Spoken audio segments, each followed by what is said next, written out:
ฉันที่เคยสงบสุขแต่คืนนี้กลับมีแต่เสียงระเบิด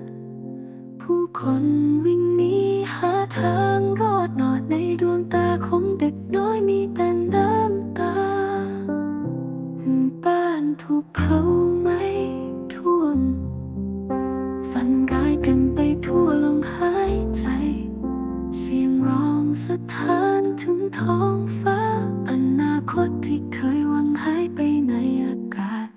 สงครามทำลายความหวัง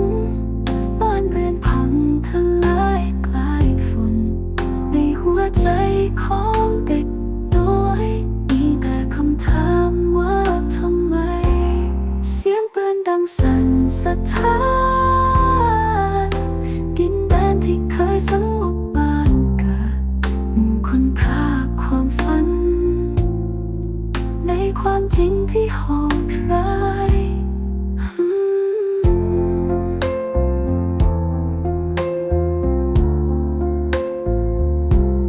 ผู้คนไร้ที่พักพิงหนีอยู่ในเงามืดของป่าความสุขกลายเป็นอดีตรอวันใหม่ที่ต้องฝันผู้คนไร้ที่พักพิงหนีอยู่ในเงามืดของป่าความสุขกลายเป็นอดีตรอวันใหม่ที่ต้องฝันสงครามทำลายความหวังบ้านเรือนพังทลายกลายฝุ่นในหัวใจของเด็กน้อยมีแต่คำถามว่าทำไม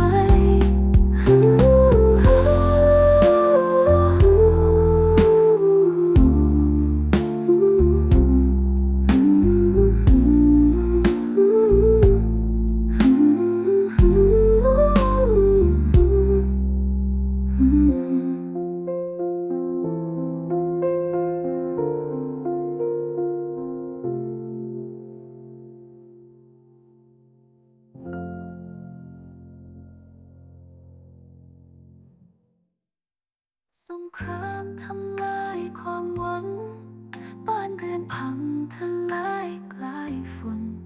ในหัวใจของ